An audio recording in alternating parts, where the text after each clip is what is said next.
सच्चिदानन्दरूपाय विश्वोत्पत्त्यादिहेतवे तापत्रयविनाशाय श्रीकृष्णाय वयं चैतन्यं शाश्वतं शान्तं निरञ्जनं नादबिन्दुकलातीतं तस्मै श्रीगुरुवे नमः। सर्वरूपमयी देवी सर्वं देवीमयं जगत् अतोऽहं विश्वरूपा तां नमामि परमेश्वरी। अयं पदकार असंदिग्धा विपर्यस्ता बोधो देहात्मनिष्यते तद्वदत्रेति निर्णेतुं यमित्याभिधीयते। जैसे लौकिक पुरुष बिना संदेह और बिना विपरीत भावना रखे अपने देह में ही आत्मबुद्धि रखते हैं, वैसे ही आत्मा में बोध का निर्णय करने के लिए श्रुति में अयम पद का प्रयोग हुआ है। अज्ञानी मनुष्य अपने शरीर में ही अहम बुद्धि रखता है, उसे अपनी मान्यता में न संदेह होता है और न ही विपरीत भावना आती है। वो कहता है शरीर में अज्ञान का नाश होने पर वो अपने कूटस्थ स्वरूप में आत्मबुद्धि प्राप्त कर लेता है। वो अपने इस रूप का साक्षात अपरोक्ष दर्शन करता है, उसे इसमें कोई संशय नहीं रहता, उसका ज्ञान स्थिर भी रहता है, उसमें विपरीत भावना उत्पन्न नहीं होती। वो प्रत्येक आत्मा को भूल कर देह में ही आत्मबुद्धि नहीं करता। ज्ञान की इस पूर्णावस्था का निर्धारण करने को आत्मानं चेत श्रुति में अयम शब्द का प्रयोग किया गया। देहात्म ज्ञान बाधकम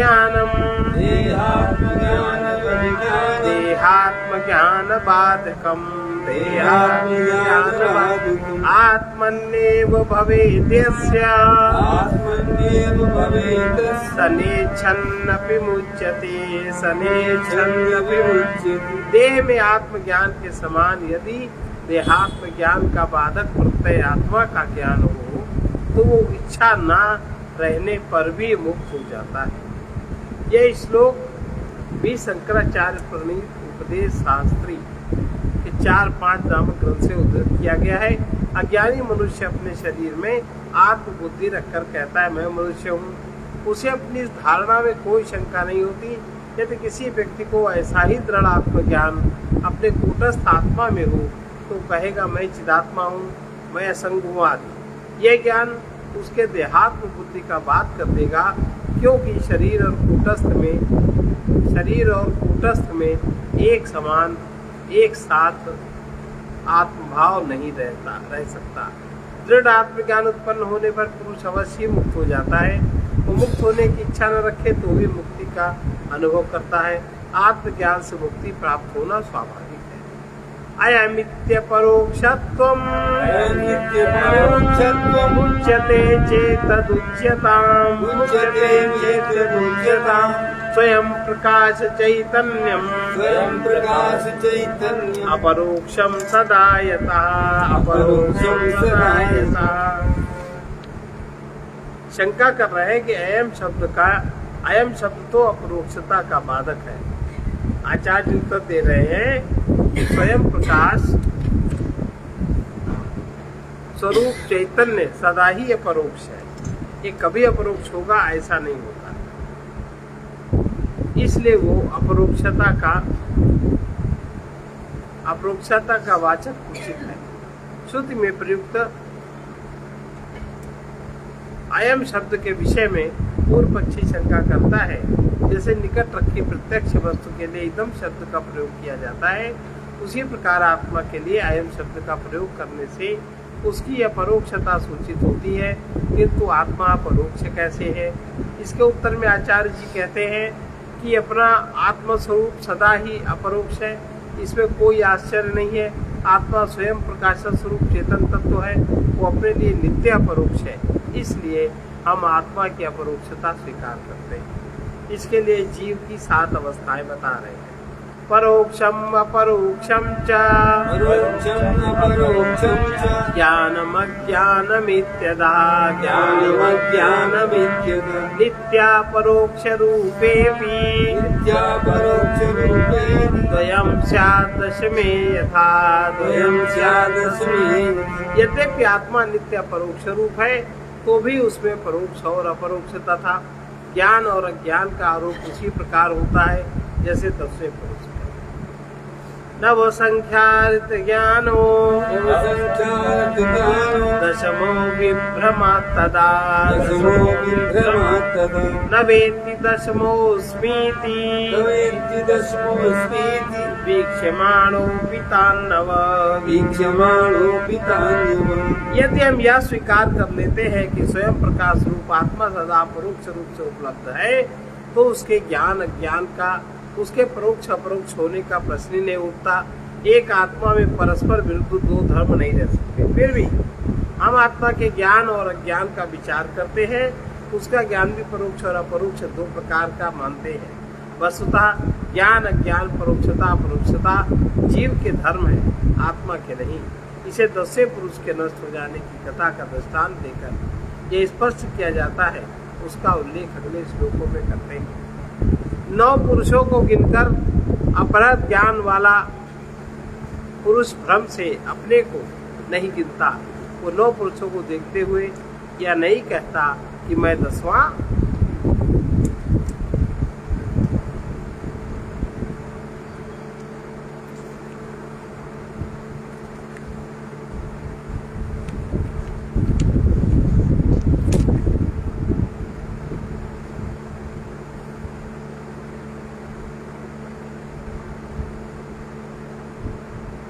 दसवां पुरुष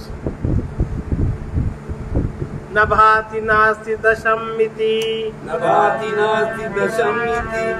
स्वं दशमं तदा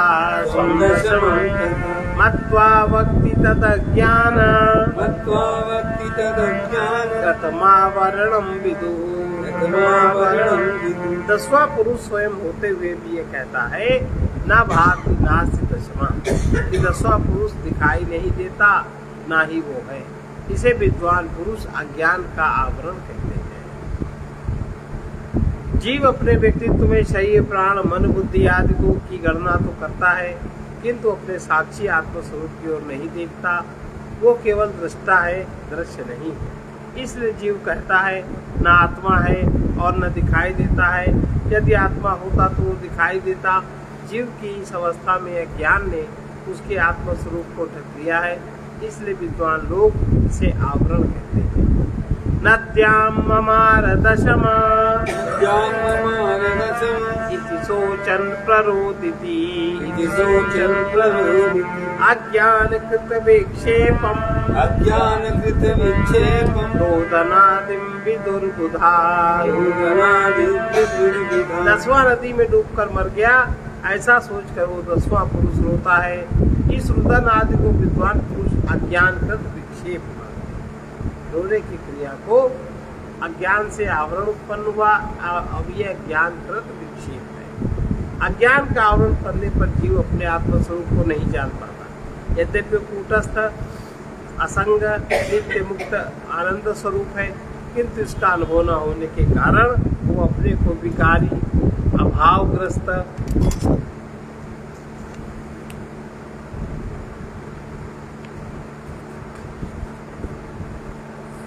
और मरण धर्मा समझकर दुखी होता है।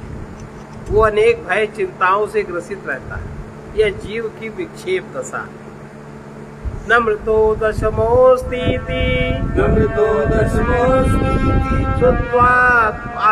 श्रुत्वात्मवचनं तदा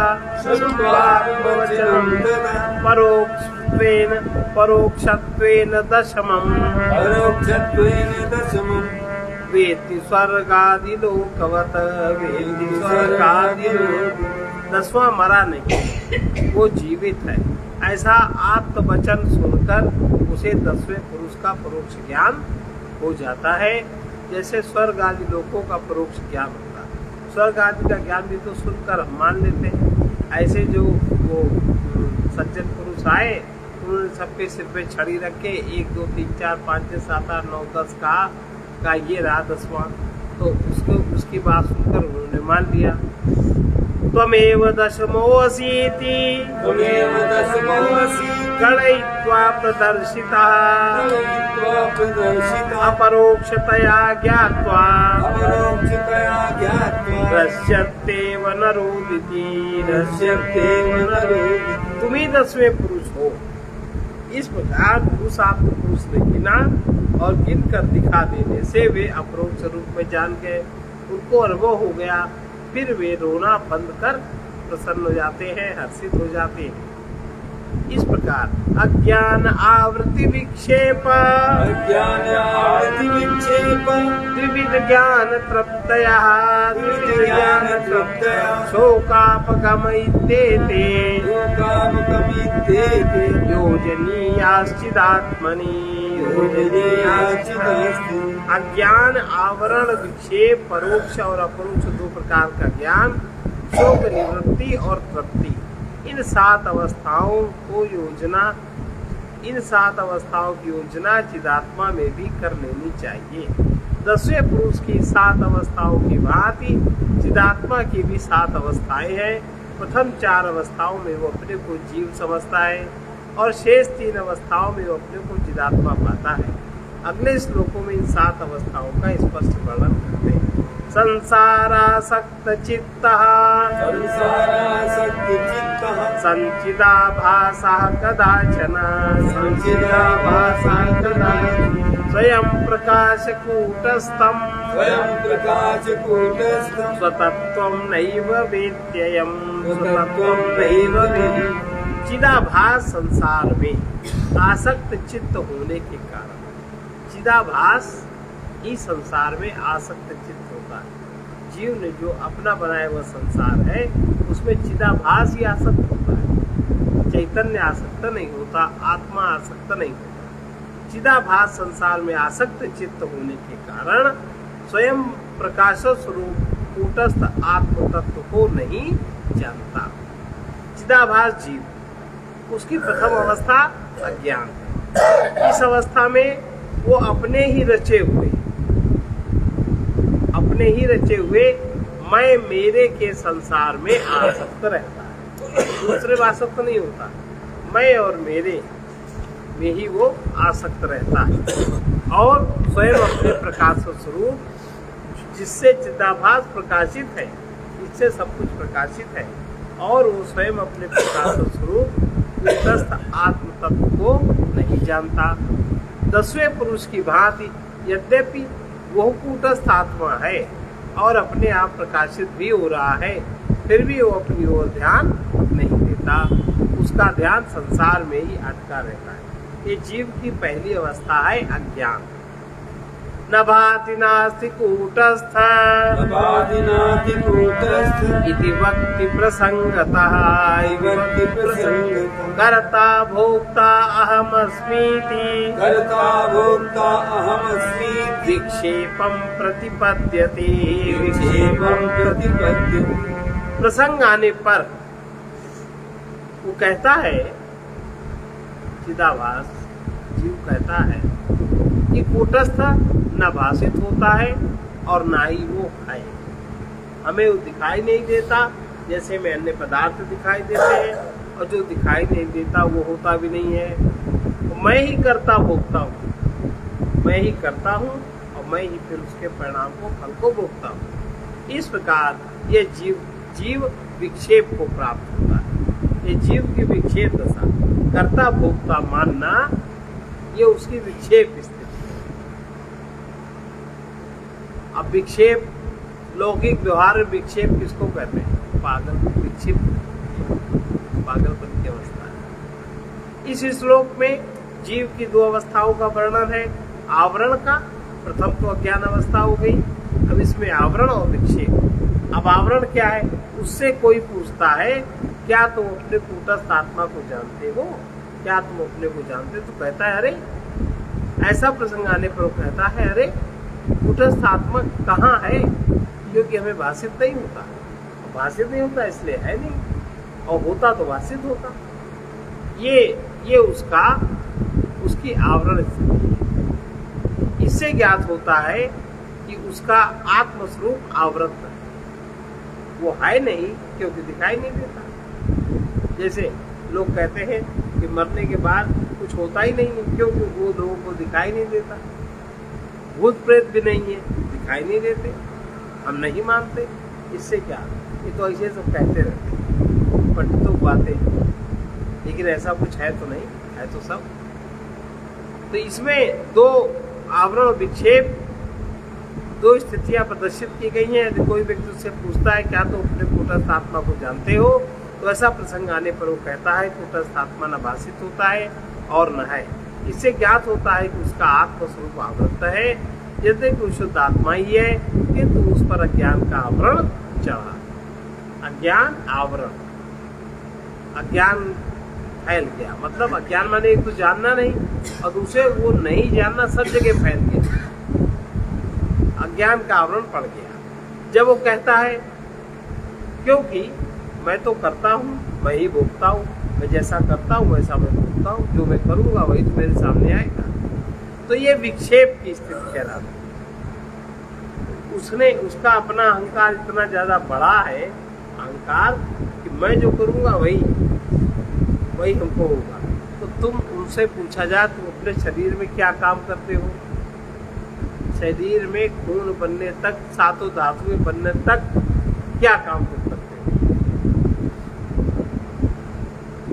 अगर तुम ही करता हो, तुम ही भोगता हो, तो अपने शरीर में या दूसरे के शरीर में आप क्या काम करते हैं? लेकिन वो ऐसा मानता है मैं ही करता भोगता हूँ, तो ये विक्षेप की स्थिति कहलाती है। आवरण का परिणाम विक्षेप, अज्ञान का परिणाम आवरण और आवरण का परिणाम विक्षेप है। जैसे रज्जु आवृत होने पर सर्प की कल्पना उत्पन्न होना विक्षेप है, सीप आवृत होने पर रजत की भ्रांति विक्षेप है। उसी प्रकार आत्मज्ञान आवृत होने पर जीव भाव उत्पन्न होना और अपने को कर्ता भोगता समझना, ये भी विक्षेप है। विक्षेप माने पागलपन की स्थिति।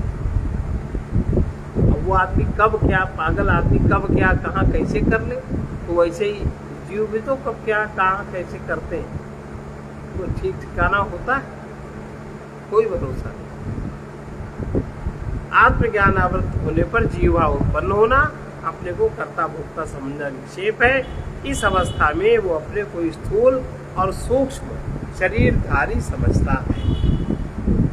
इस दशा में जीव शोक, निरंतर वो शोक संतप्त रहता है और शोक से निवृत्त होने के लिए अनेक प्रकार के कार्य करता है। जैसे 10 मूर्ख अपने को 9 समझकर रो रहे थे, वो अपने शोक निवृत्त करने के लिए क्या क्या क्रियाएं कार्य नहीं करते, सब कुछ। अस्ति कूटस्थ इत्यादौ परोक्षं वेत्ति वार्तया पश्चात् कूटस्थ एवास्मि इत्येवं वेत्ति विचारता। पहले अब अज्ञान अवस्था, फिर आवरण अवस्था, फिर विक्षेप अवस्था। अब चौथी अवस्था है, पहले वार्ता में गुरु के उपदेश से कूटस्थ है इत्यादि सुन करके बुद्धि में ये बात जगती है कि ज्ञान होता है, परोक्ष ज्ञान होता है। उसके बाद में कूटस्थ को ऐसा ज्ञान विचार से प्राप्त होता है, ये अपरोक्ष ज्ञान। अपने आप को देहाभिमानी, कर्ता भोक्ता समझने वाले अज्ञानी व्यक्ति को यदि सद्गुरु की प्राप्त हो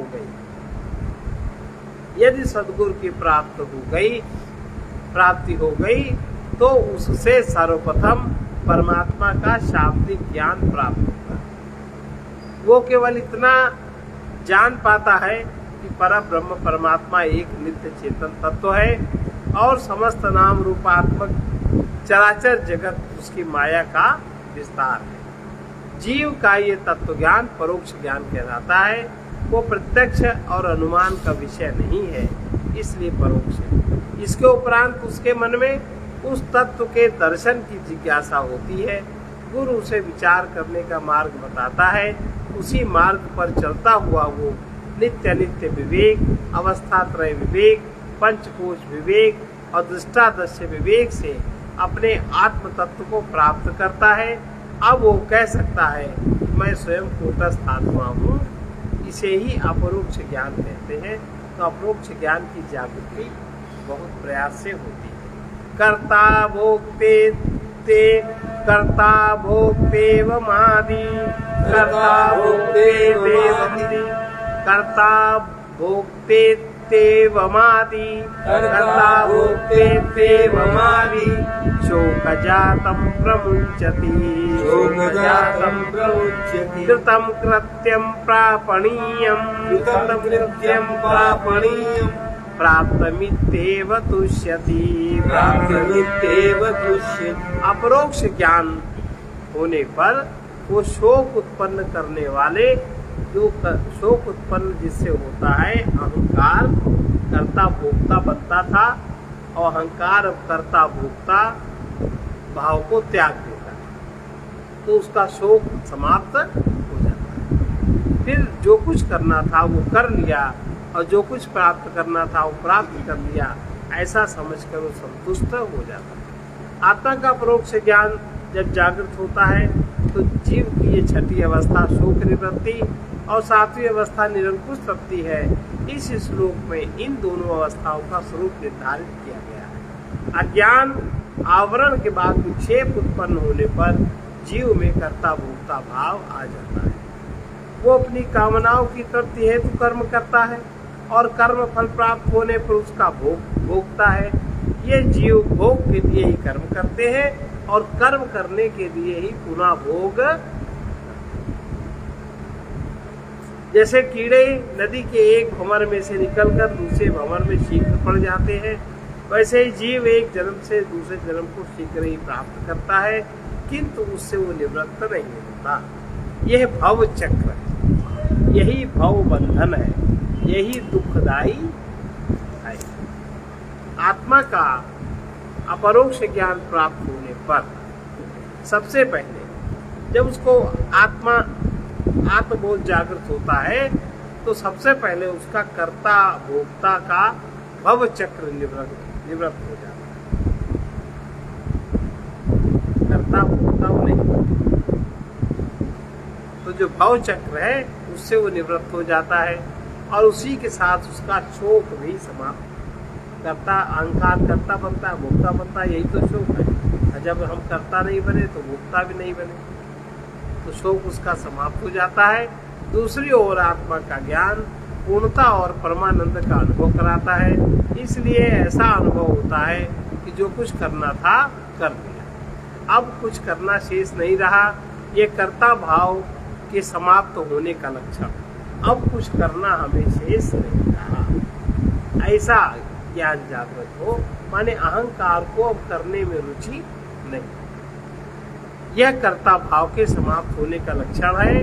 वो यह भी अनुभव करता है कि जो कुछ प्राप्त करना था वो सब प्राप्त हो गया, जो कुछ हमारे भाग्य में था वो हमें मिल गया, अब प्राप्त करना कुछ शेष नहीं रहा।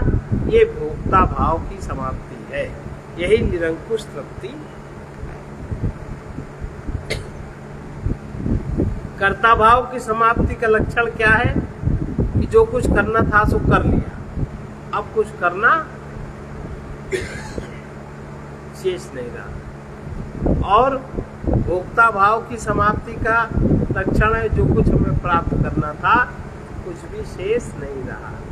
इसके लिए भोक्ता भाव की समाप्ति का भजन, गुरु कृपा से ये सद्विचार आया, अब हमें और मैं न कर पाया जो वो सुधार आया, अब हमें और कुछ भी नहीं चाहिए।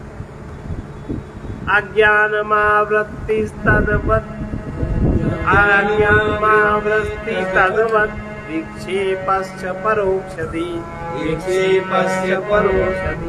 अपरोक्षमतिशोकमोक्षः अपरोक्षमतिशोकमोक्षः तृप्तिर्निरङ्कुशः सप्तावस्था इमा सन्ति सप्तावस्था इमा सन्ति चिदाभासस्य तास्विमौ चिदाभासस्य तास्विमौ बन्धमोक्षौ स्थितौ तत्र बन्धमोक्षौ स्थितौ तत्र तिस्रो बन्धकृता स्मृता तिस्रो बन्धकृता स्मृता।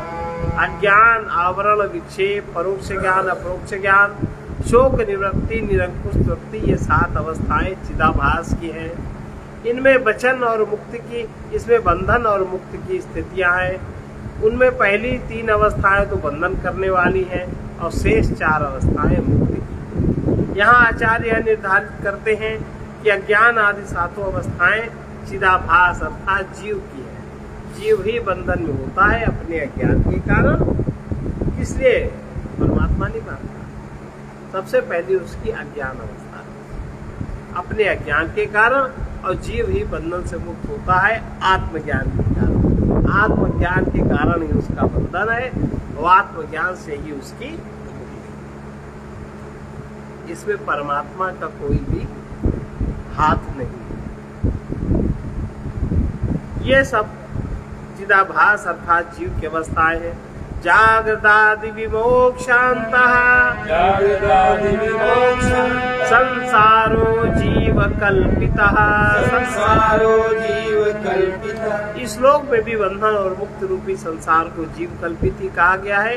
चिदात्मा कभी बंधन में नहीं पड़ा, इसलिए उसके मुक्त होने का प्रश्न ही नहीं उठता।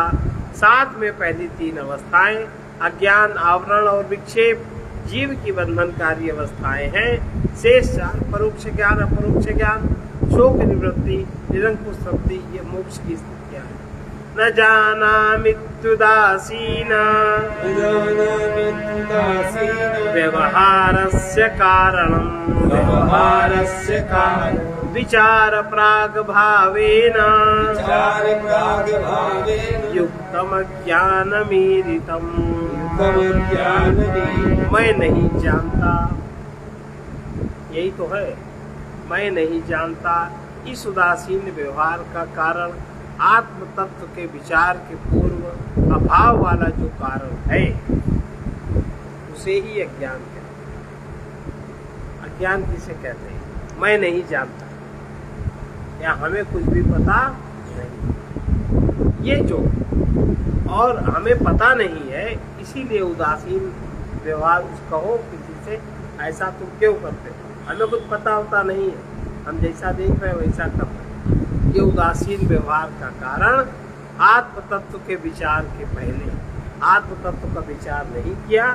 आत्म तत्व के विचार के पहले जो अभाव जीव को लगता है सर्वत्र सब जगह, जो अभाव वाला जो कारण है, आत्म तत्व के विचार के पहले जो अभाव का जगत उसको दिखता है अपने अंदर बाहर, उसे ही अज्ञान है।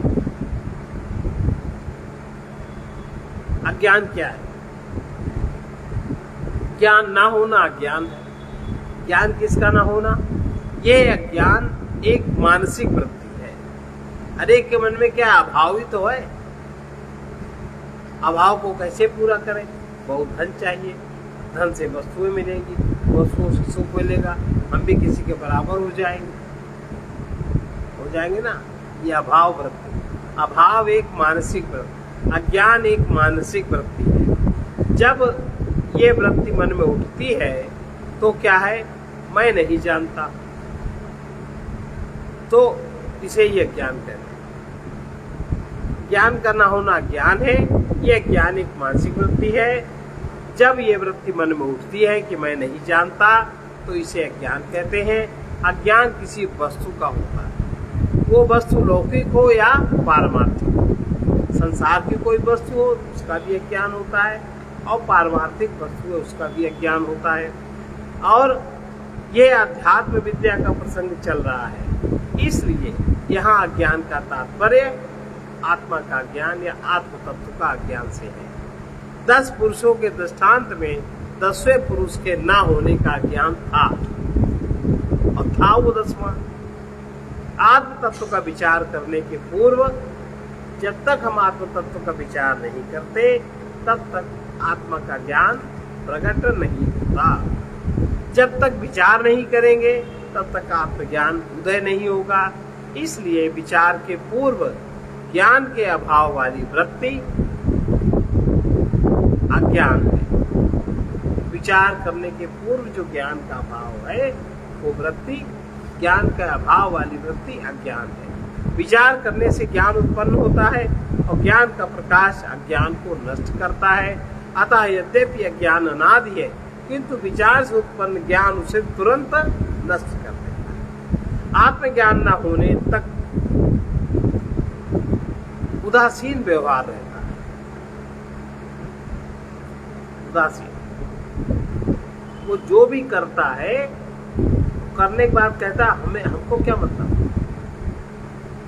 उदासीन, हम कुछ नहीं जानते, बस हो गया तो हम क्या करें, यही तो कहते हैं, हो गया तो हम क्या करें। उदासीन व्यवहार है। उदासीनता का विषय क्या है? इष्ट की प्राप्ति और अनिष्ट का नाश। उदासीनता का कारण हम जो चाहते वो हमको मिल जाए, जो हम नहीं चाहते वो हमसे हट जाए। आत्मज्ञान न होने के कारण आत्मा के आनंद का अनुभव नहीं होता और संसार बंधन से छुटकारा नहीं होता। यही अज्ञानी का उदासीन व्यवहार है। वो बंधन से छूटने के लिए बंधन अनुभव तो करता है, जो दूसरा यत्न करता है उससे वो ज्यादा बंध जाता है, तीसरा यत्न करता है उससे वो ज्यादा बंध जाता है। अज्ञान से आवरण और विक्षेप उत्पन्न होते हैं। अब आवरण और विक्षेप कैसे करें? अमार्गेण विचार्याथ नास्ति नो भाति चेत्यसौ नास्ति नो भाति चेत्यसौ विपरीत व्यवहरतिरावृत्ते कार्यमिष्य आवृत्ते कार्यमिष्यते अमार्गेण विचार्याथ नास्ति नो भाति चेत्यसौ विपरीत व्यवहरतिर् आवृत्ते कार्यमिष्यते। विचारणीय, विचारणीय क्या है? आत्मतत्व, मैं कौन हूँ। आत्म तत्व की खोज न करने में, जब हम आत्म तत्व की खोज नहीं करते हैं तो कूटस्थ नहीं है, ऐसी हमारी धारणा बन जाती है। और क्योंकि कूटस्थ भाषित नहीं होता इसलिए वो नहीं है, ऐसा विपरीत व्यवहार उत्पन्न होता है। यही कार्य आवरण कहलाता है। कूटस्थ है नहीं तो वे भाषित नहीं होता, अब हो तो भाषित हो। यही विपरीत व्यवहार, यही ऐसा विपरीत व्यवहार आवरण कहलाता है। अज्ञान जो अभाव वाली वृत्ति है, अज्ञान क्या है कि ज्ञान का ना होना ज्ञान है। यह ज्ञान एक मानसिक वृत्ति है। जब मन में यह वृत्ति उठती है कि मैं नहीं जानता तो यह ज्ञान है। अज्ञान किसी वस्तु का होता है। अब यहाँ अध्यात्म विद्या के प्रसंग में ये आत्मा से संबंधित है। यहाँ अज्ञान का तात्पर्य आत्म तत्व का ज्ञान है। आत्म तत्व का विचार करने के पूर्व आत्मा का ज्ञान नहीं होता। जब तक विचार नहीं करेंगे आत्मज्ञान का उदय भी नहीं होगा। इसलिए विचार के पूर्व ज्ञान के अभाव वाली वृत्ति अज्ञान कहलाती है। और विचार करने से ज्ञान उत्पन्न होता है। ज्ञान का प्रकाश ज्ञान को नष्ट कर देता है। अतः यद्यपि ज्ञान अनादि है किंतु विचार से उत्पन्न ज्ञान उसे तुरंत ही नष्ट कर देता है। आत्मज्ञान न होने तक उदासीन व्यवहार रहता है। उदासीन व्यवहार क्या है? उदासीनता का विषय है इष्ट की प्राप्ति। हमारा मन जो चाहता है वो हमें मिल जाए और हमारा मन जो नहीं चाहता वो हमसे हट जाए। आत्मज्ञान न होने के कारण आत्मा के आनंद का अनुभव नहीं होता और संसार बंधन से छुटकारा भी नहीं होता। यही अज्ञानी का उदासीन व्यवहार होता है। अज्ञान से अभिसज्ञान के कारण आवरण और विक्षेप उत्पन्न होते हैं।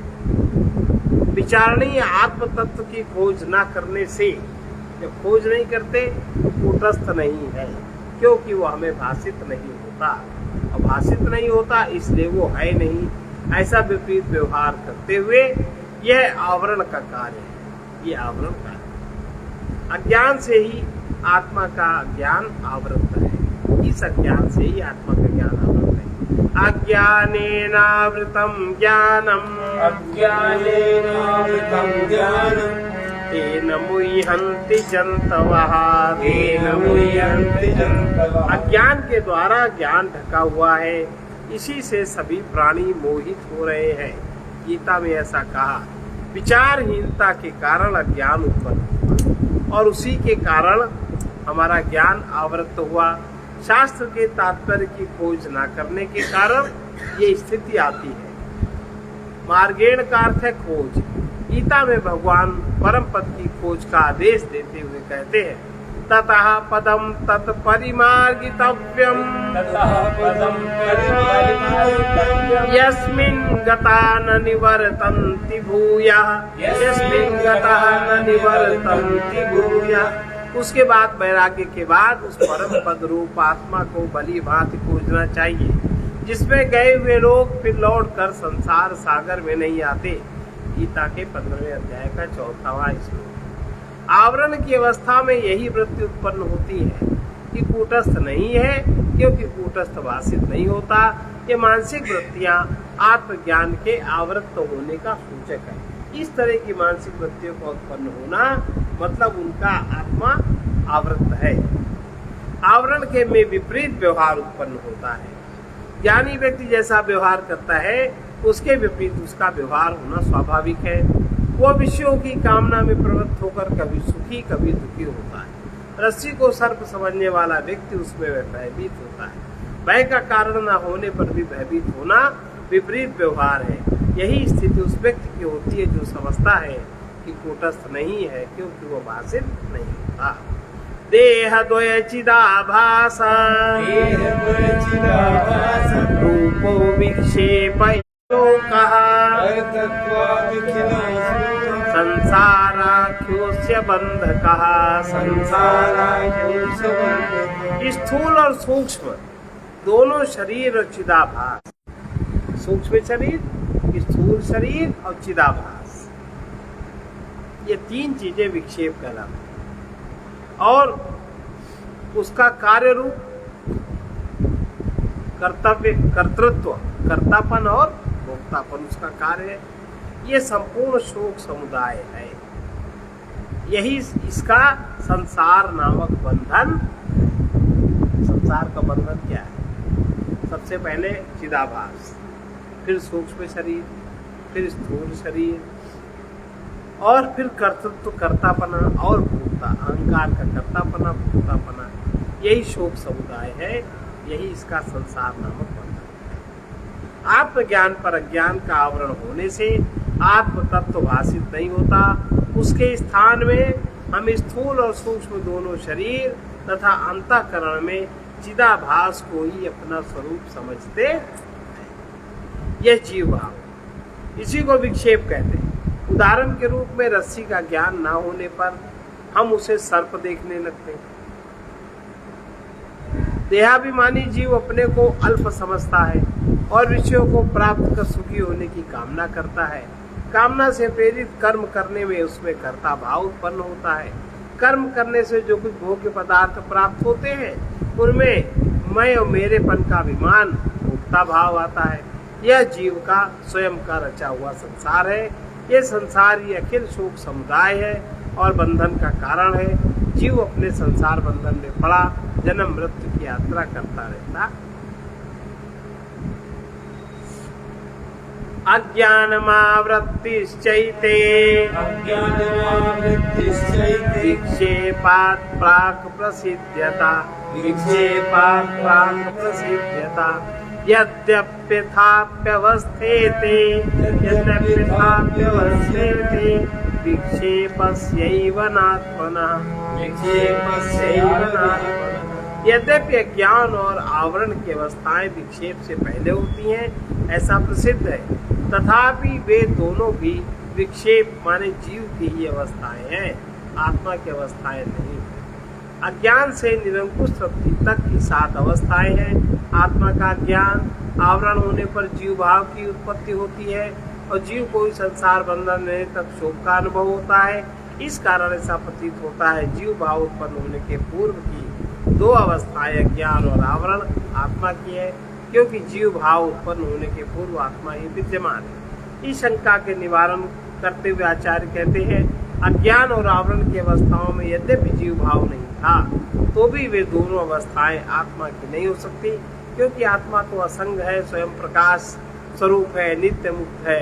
इसलिए हमें अज्ञान और आवरण की अवस्थाएं भी जीव की ही माननी होती है। विक्षेपोत्पत्तितः पूर्वं विक्षेपोत्पत्तितः पूर्वम् अभिविक्षेप संस्कृति अभिविक्षेप संस्कृति अस्तेव तदवस्थात्वम् अस्तेव तदवस्थात्वम् विरुद्धं ततस्तयोः विरुद्धं ततस्तयोः। विक्षेप की उत्पत्ति के पूर्व भी विक्षेप का संस्कार तो है ही, तभी तो विक्षेप उत्पन्न हुआ।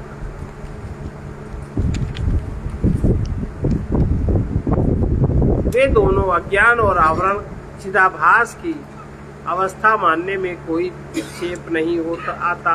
स्थूल और सूक्ष्म दोनों शरीर तथा चिदाभास विक्षेप कहलाता है। इस विक्षेप के उत्पन्न होने के पूर्व कारण और बीज रूप से विद्यमान रहता है। विक्षेप उत्पन्न होने के पूर्व कारण शरीर बीज रूप से विद्यमान रहता है।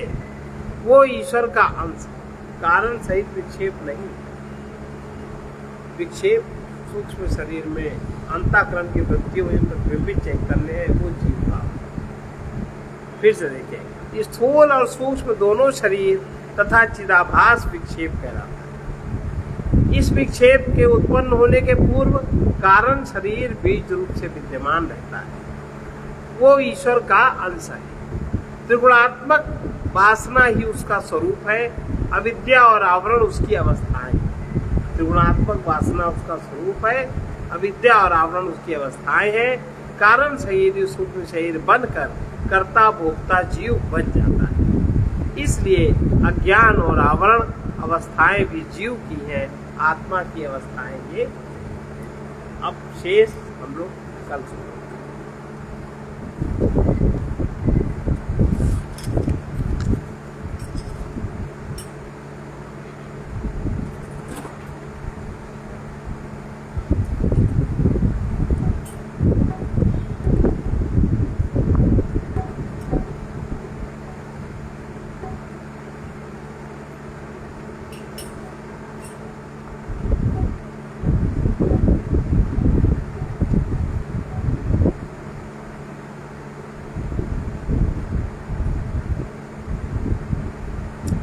जीवन क्या जिस जीवन में जीवन को भूत बना न सके, वो जीवन क्या जीवन को भूत बना न सके। वो अज्ञानी अभिमानी है जो मन जो मन का मोह मिटा न सके, जो मन का मोह मिटा न सके। कोई बल मद में फूल रहे, कोई बल मत में फूल रहे, ऊंचे पद पाकर झूल रहे, ऊंचे पद पाकर झूल रहे। लेकिन वो शक्ति निरर्थक है, लेकिन वो शक्ति निरर्थक है, जो काम किसी के आ न सके, जो काम किसी के आ न सके।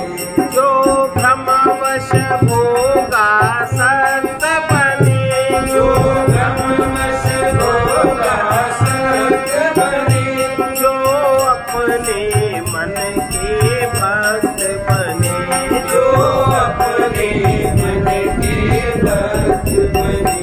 विषयों से यदि न विरक्त बने, विषयों से यदि न विरक्त बने, सतपथ में पैर बढ़ा न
बढ़ा न सके। जगत में बैर बढ़ा न सके। मिटती है जिससे भ्रांति नहीं, मिटती है जिससे भ्रांति नहीं। जिस संगति से सद्ज्ञान न हो, जिस संगति से सद्ज्ञान न हो। कर्तव्य धर्म का ध्यान न हो, कर्तव्य धर्म का ध्यान न हो। हम उसे सुसंगति क्यों समझे, हम उसे सुसंगति क्यों समझे। जो हमें प्रकाश दिखा न सके, जो हमें प्रकाश दिखा न सके। मिटती है जिससे भ्रांति नहीं, मिटती है जिससे भ्रांति नहीं। मिलती है जिससे शांति नहीं, मिलती है जिससे शांति नहीं। ऐ पथिक प्रेम का पथ वो क्या है, पथिक प्रेम का पथ वो क्या।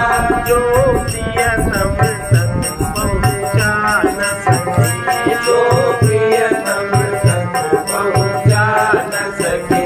वो जीवन क्या जिस जीवन में, वो जीवन क्या इस जीवन में। जीवन को मुक्त बना न सके, जीवन को मुक्त बना न सके। वो अज्ञानी अभिमानी है, वो अज्ञानी अभिमानी है। जो मन का मोह मिटा न सके, जो मन का मोह मिटा न सके। जीवन की मृत्यु नहीं, मृत का कोई जीवन नहीं। नित्य अर्थात सदा न रहने वाला शरीर नित्य जीवन की अनुभूति का साधन है। अनित्य अर्थात सदा न रहने वाला शरीर नित्य जीवन की अनुभूति का साधन है। हम कुछ बनना या होना चाहते हैं, परंतु जो हैं वो देखना नहीं चाहते। जीवन नित्य वर्तमान में ही है।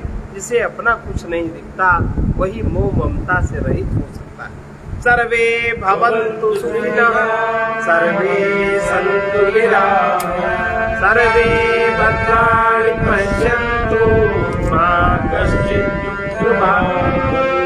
कृष्णाय वासुदेवाय हरे परमात्मने प्रणतक्लेशनाशाय गोविन्दाय नमो नमः। उग्रवीर महाविष्णु, उग्रवीर महाविष्णु ज्वलन्तं सर्वतोमुखं, ज्वलन्तं सर्वतोमुखं। नृसिंहं भीषणं भद्रं, नृसिंहं भीषणं भद्रं। मृत्योर्नमाम्यहम्। मृत्युर्नमामि। ॐ ह्रौं जूं सः, ॐ ह्रौं जूं सः, ॐ भूर्भुवः स्वः, ॐ भूर्भुवः स्वः, ॐ त्र्यम्बकं यजामहे, ॐ त्र्यम्बकं यजामहे, सुगन्धिं पुष्टिवर्धनम्, सुगन्धिं पुष्टिवर्धनम्। उर्वारुकमिव बन्धनान्, उर्वारुकमिव बन्धनान्। मृत्योर्मुक्षीयमामृतात्। मृत्योर्मुक्षीयमामृतात्। ॐ स्वः ॐ भुवः भूः, ॐ सः ॐ भुवः भूः, ॐ सः जूग्रौ, ॐ सः जूग्रौ। असतो मा सद्गमय, तमसो मा ज्योतिर्गमय, मृत्योर्मामृतं गमय। ॐ पूर्णमदः पूर्णमिदं पूर्णात् पूर्णमुदच्यते पूर्णस्य पूर्णमादाय पूर्णमेवावशिष्यते। ॐ शान्ति शान्ति।